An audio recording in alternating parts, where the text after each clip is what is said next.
Los primeros pobladores de lo que hoy es México llegaron hace aproximadamente 25.000 años. Durante los miles de años anteriores al inicio de tales cambios, esos hombres y mujeres vivieron en cuevas, abrigos rocosos y enramadas. Se mantenían de frutos silvestres que recogían y de la pesca y la cacería. Sus armas y utensilios eran de piedra, madera y hueso. La cacería les proporcionaba las pieles con que se cubrían. Todo ese tiempo fue el de la prehistoria. Las civilizaciones mesoamericanas fueron integradas por varias culturas que, en algunos casos, no se desarrollaron al mismo tiempo y en el mismo sitio. Estas civilizaciones crearon su propia cultura y gobierno, construyeron ciudades y lograron importantes avances en las técnicas de cultivo y en la ciencia, por lo que son consideradas de las más importantes civilizaciones en la historia de la humanidad. Se desarrollaron entre el año 2500 a.C. aproximadamente y principios del siglo XVI, cuando los españoles conquistaron los pueblos mexica e inca.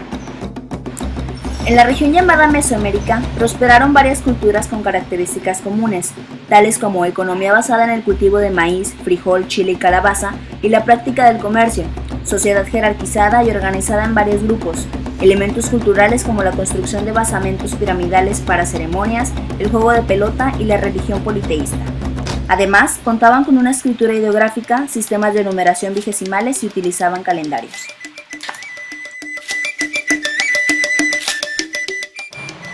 Año 1492. Con la conquista árabe a Europa, el trayecto comercial a China o la ruta de la seda fue cerrada. Así que los comerciantes europeos tenían una misión: encontrar la nueva ruta.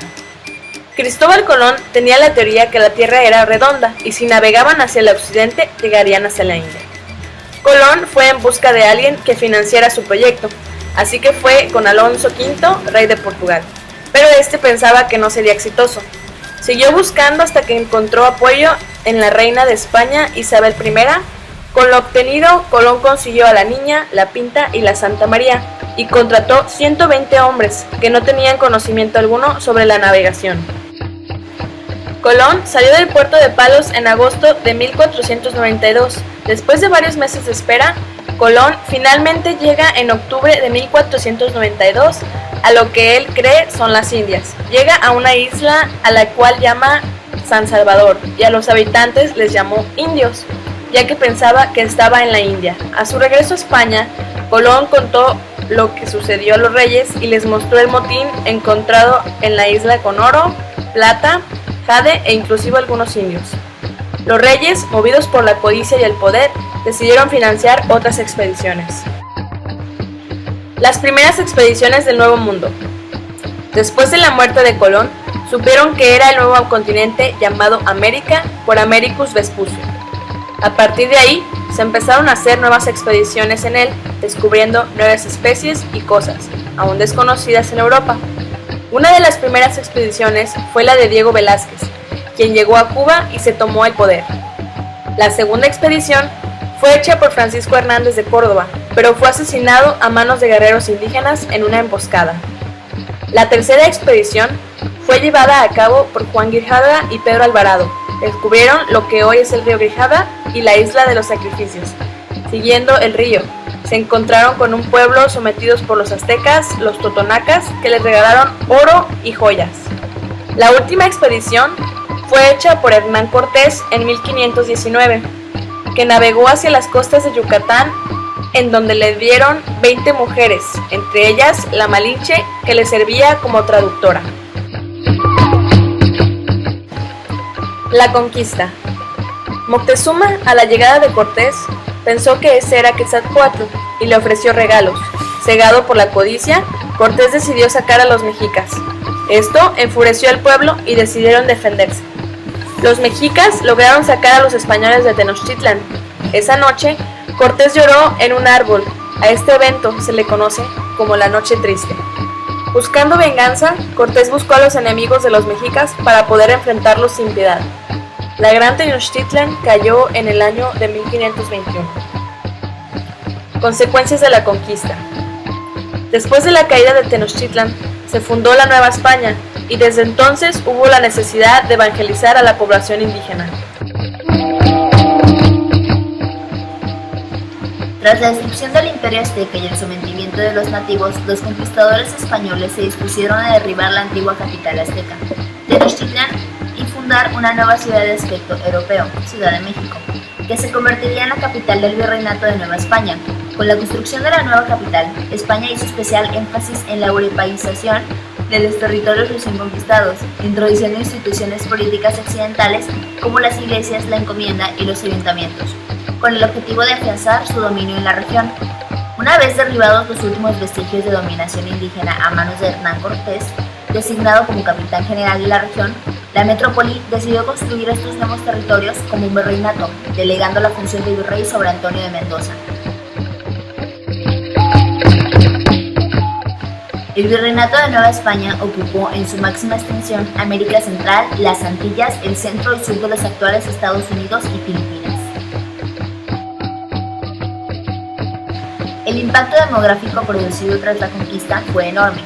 Un alto porcentaje de la población nativa había muerto a causa de las enfermedades traídas desde Europa, tales como la viruela o la tuberculosis, y los sistemas de trabajo forzado a los que habían sido sometidos los indígenas aceleraron el retroceso demográfico iniciado durante los primeros años de la conquista.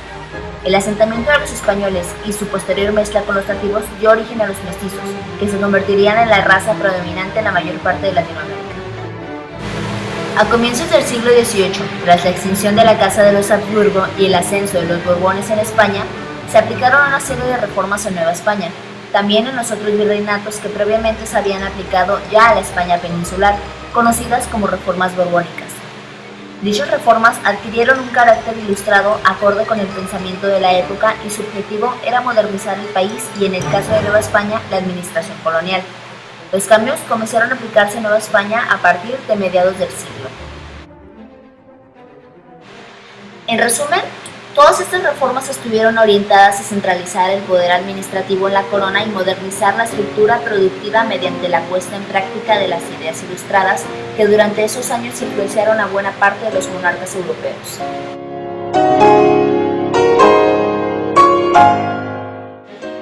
El deseo de los criollos de independizarse, su necesidad por tener poder político y mayor libertad económica para poder desarrollar libremente sus actividades económicas fue lo que principalmente propició para el inicio de la lucha armada. El periodo de la independencia de México se divide en 4 etapas. La primera comienza en 1808. En este año, las tropas de Napoleón atacan España, haciendo prisionero a Fernando VII, rey de España, quien se ve obligado a abdicar el poder. Debido a que el gobierno de México dependía del español, al virrey y a la cual Real Audiencia les preocupaba no saber qué rumbos tomaría la soberanía de México, y piden que el virrey convocara a un congreso destinado a gobernar al país, hasta que Fernando VII pudiera recuperar el poder. Por otro lado, los criollos comenzaron a ver en este conflicto la oportunidad de separarse de España y forjar por fin un México independiente. Así, la madrugada del 16 de septiembre, el cura Hidalgo congregó al pueblo en el atrio de la iglesia. Ahí los incitó a unirse a una causa que se proponía derribar al mal gobierno. Liberó a los presos, metió a la cárcel a las autoridades españolas del lugar y comenzó su lucha. Esta importante etapa de formación culminó en 1811 con la muerte de Hidalgo y de otros importantes próceres del movimiento armado.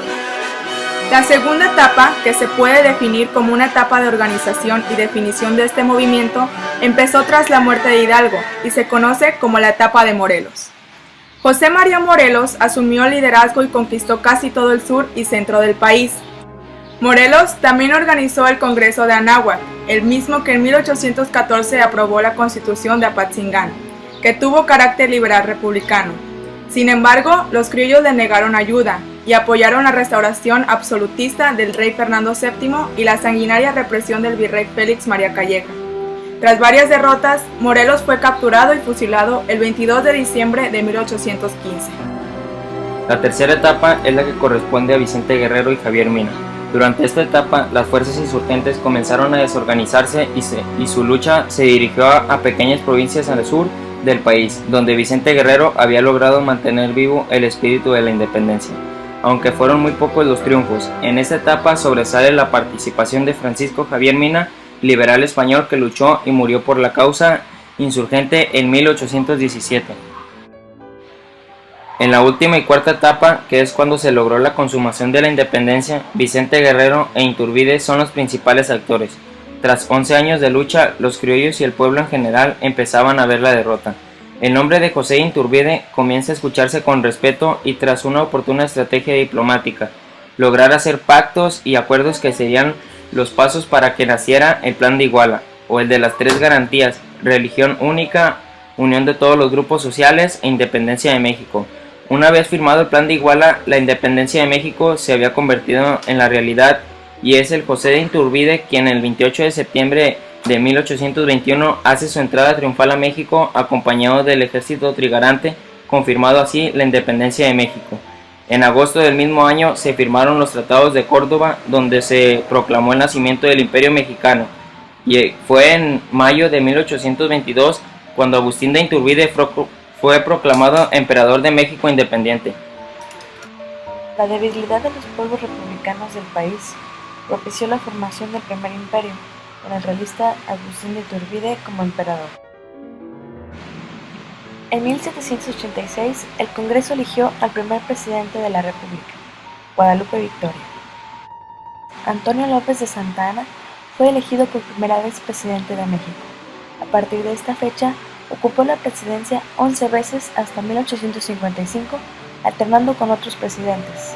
Su posición política no fue definida porque algunas veces estuvo con los liberales y otras con los conservadores. La inestabilidad política, la pérdida de autonomía de los estados alentaron a los tejanos a independizarse. En 1846, Estados Unidos le declaró la guerra a México y Santa Anna preparó la defensa de la nación, decretando la expulsión de todos los estadounidenses. El pueblo participó activamente, proporcionando los recursos económicos para mantener la tropa, alimentos, ropa y armas. La derrota fue inevitable, ya que el ejército estadounidense estaba mejor preparado y armado.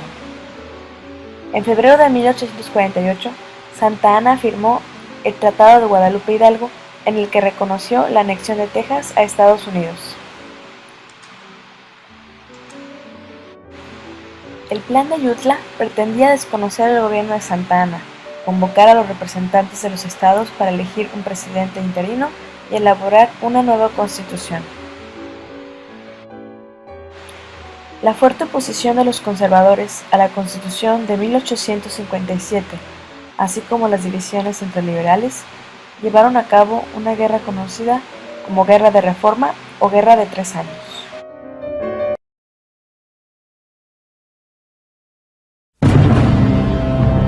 Hacia la primera década del siglo XX, se había extendido por el país una evidente inconformidad en contra del gobierno de Porfirio Díaz. Su régimen había dejado de lado temas fundamentales para México, como el ejercicio de la democracia y la justicia social. Revolución Mexicana. En 1908, Porfirio Díaz expresó que al concluir su periodo presidencial, se retiraría del poder porque consideraba que México ya estaba listo para la democracia. Sus declaraciones desataron una importante efervescencia política en todo el país. En su libro La sucesión presidencial en 1910, Francisco I. Madero planteó la necesidad de un cambio pacífico y democrático. A partir de 1909, comenzó a recorrer la República con un lema que arraigó en la conciencia cívica: sufragio efectivo, no reelección. Ante la creciente popularidad de Madero, el gobierno ordenó su encarcelamiento y bajo esas condiciones se realizaron las elecciones presidenciales que le dieron el triunfo a Porfirio Díaz por 7ª ocasión. Madero logró escapar y proclamó el Plan de San Luis, en el que desconoció al gobierno de Porfirio Díaz y convocó al pueblo a tomar las armas con el fin de instaurar la democracia. La revolución estalló el 20 de noviembre de 1910. A ella se unieron campesinos, obreros, mineros, intelectuales y gente de la clase media. La toma de Ciudad Juárez por las fuerzas revolucionarias obligó al gobierno a firmar los tratados de paz. Porfirio Díaz renunció a la presidencia y partió al exilio. Madero hizo su entrada triunfal a la Ciudad de México. Sin embargo, no tomó el poder como caudillo.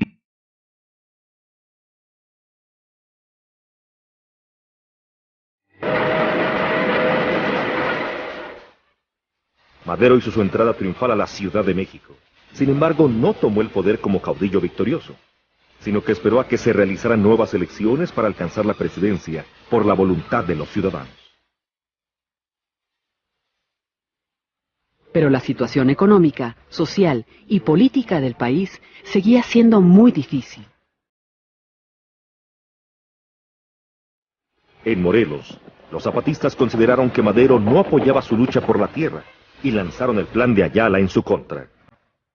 En el norte, Pascual Orozco se levantó en armas en defensa de algunas demandas sociales. Mientras tanto, miembros destacados del antiguo régimen organizaron una revuelta para derrocar al gobierno maderista. El presidente Madero encargó al general Victoriano Huerta la defensa de su gobierno, pero Huerta entró en negociaciones con los sublevados y apoyó el golpe de Estado. Madero fue obligado a renunciar y Huerta ocupó la presidencia. La escena trágica culminó con la muerte de Madero. Venustiano Carranza, gobernador de Coahuila, desconoció a Huerta y lanzó el Plan de Guadalupe con el fin de restablecer el orden constitucional. El país se convirtió en un campo de batalla, en el que los constitucionalistas se enfrentaron al ejército federal. Luego de más de un año de intensos combates, el avance de los revolucionarios obligó a Huerta a renunciar. Pero el triunfo revolucionario no resolvió los grandes problemas nacionales: la instauración de la democracia, la justicia social, la propiedad de la tierra, la situación laboral y la educación. Carrancistas, villistas y zapatistas querían decidir el rumbo que debía seguir el país, y sin poder llegar a ningún acuerdo, la revolución se dividió. En la soberana convención de Aguascalientes se impusieron villistas y zapatistas con una visión más social de la lucha, y la convención desconoció a Carranza. Carranza trasladó su gobierno a Veracruz, apoyado por las fuerzas de Obregón, y a partir de 1915 comenzó una intensa campaña militar contra villistas y zapatistas. Con la situación militar a su favor, Carranza convocó al Congreso para redactar una nueva constitución. Esta se promulgó el 5 de febrero de 1917. Aunque las disputas por el poder continuaron, la Carta Magna marcó el camino que debía seguir el país en los años siguientes a la revolución, pues había recogido las principales demandas de la lucha: democracia, educación, cuestión agraria y derechos laborales. Adolfo de la Huerta fue presidente provisional desde el 1 de junio hasta el 30 de noviembre de 1920. Durante estos meses se propuso reorganizar el gobierno y lograr la paz interna. Álvaro Obregón, presidente de 1920 a 1924. Durante su mandato intentó concluir el proceso de pacificación nacional. Lázaro Cárdenas, presidente de la República en el sexenio de 1934 a 1940. Su gobierno destacó por la reforma agraria y la expropiación petrolera. Manuel Ávila Camacho se desempeñó como presidente de México del 1 de diciembre de 1940 al 30 de noviembre de 1946. Durante su gobierno se perdió la educación socialista y se creó el Sindicato Nacional de Trabajadores de la Educación. Miguel Alemán Valdés, presidente durante 1946 a 1952. Su administración se caracterizó por la creación de la ciudad universitaria y la industrialización de México.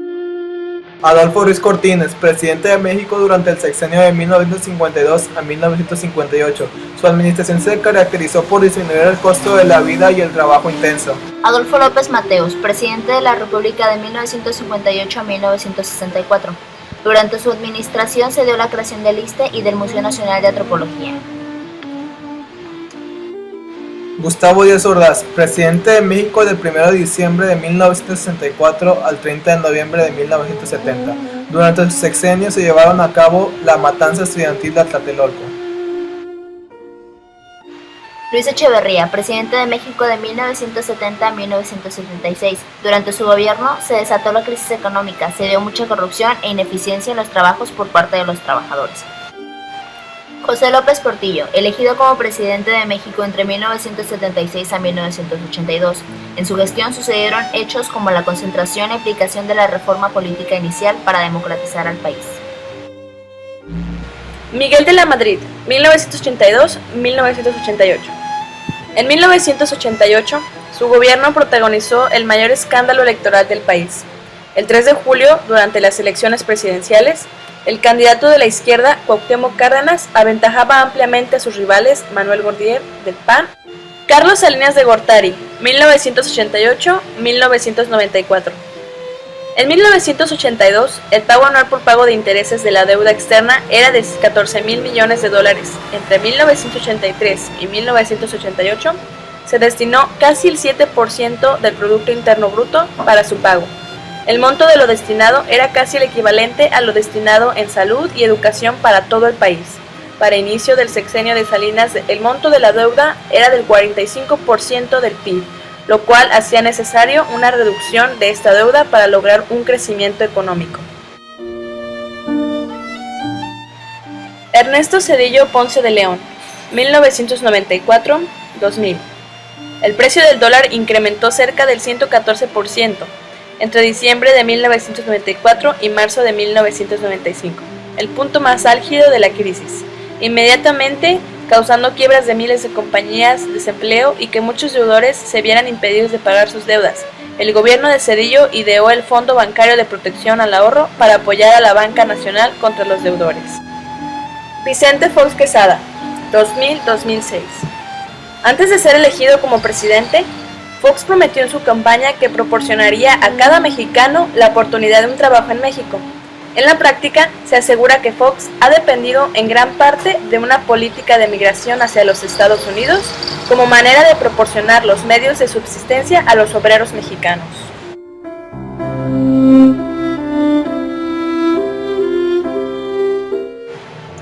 Felipe de Jesús Calderón Hinojosa, 2006-2012. Calderón se opone a la despenalización del aborto, a la eutanasia y al matrimonio homosexual.